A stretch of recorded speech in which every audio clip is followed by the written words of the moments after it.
This is a part 2 of calculating pHs of a buffered solution. The last time we had what you would recognize as a weak base and the conjugate acid. In this case, we're going to have a weak acid and a conjugate base. Both of these were created by putting in a salt containing the conjugate pair. So if we have, let's do a quick little review. If we have a concentration of this guy right here, and we didn't know what this was, we would end up this guy or this guy. Our math would be x squared over the molarity of the weak acid minus x equals to the K value, and in this case is Ka, because of it's a weak acid, and it's mostly because it's producing the H3O plus or H plus. We would assume that this is really small and negligible and go away, and we could calculate the molarity of X, which is H plus, would be on the Pang square. So we would have the molarity of the H plus. We would push negative log and get pH, and that's how you do the problem. A buffer, you're going to have a concentration of the weak acid and the conjugate pair.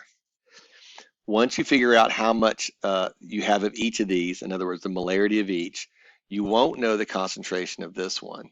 And the way it sets up, it will always be, it's going to be the K value equals to the molarity of one thing plus X times X, because that's going to be your hydroxide or maybe hydronium ion, depending on which kind of buffer you have, divided by the molarity of the original one, so a little prime on there, minus X. Well, we're going to assume that the plus X and the minus X goes away, and therefore it's a really simple math problem. If you write the equation as an Arrhenius acid, then you get the same exact thing. It still works the same way. The X will be the H plus, not the H3O plus, but we look at those as the same thing, and therefore it's the same problem. It doesn't matter how you write it. Let's look at the problem. We have a 0.96 molar of this and a 1.35 molar of that. Well, what is that? That's going to be an HNO2. That is a weak acid. You know, it's going to form a sketchy equilibrium.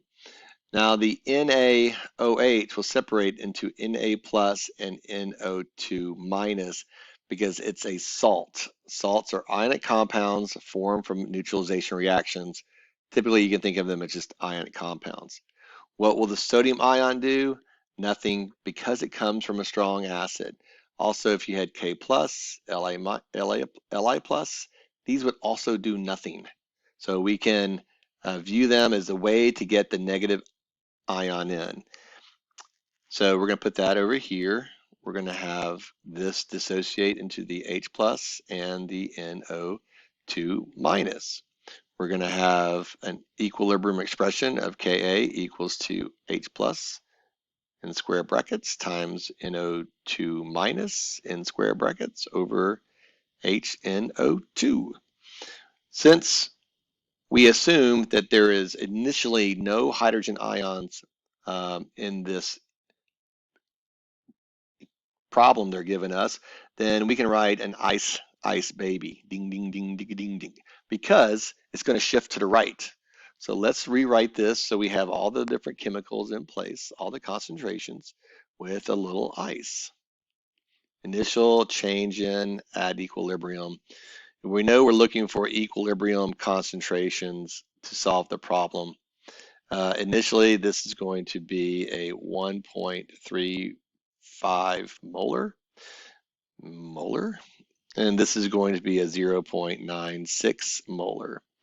This is going to be 0, and therefore it's going to shift to the right by coefficients of 1 to 1 to 1, which is always the nice part. So we're going to have 1.35 minus x. We're going to have x, and we're going to have 0.96 plus x. By the way, they would need to give you the Ka value. Magically, it appears up here at the top. You have to know 0 Ka values. So this is the weak acid constant. As long as you write it so that you're producing H plus, we can use this. If we want to write it differently or it's a different type of problem, we need Kb.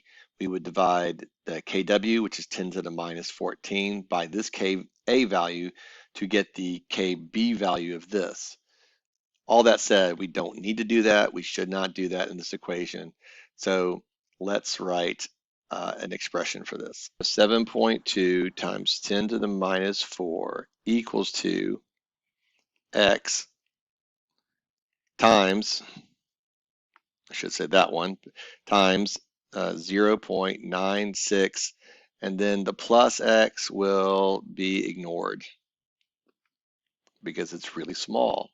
It's even smaller in a buffer than it is in the regular weak acid.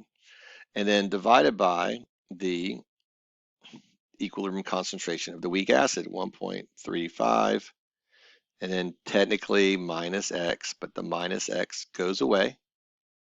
When I solve for x, I have x equals to 0.00101 molar, and it is of x, but x in this case, thing we care about is H plus.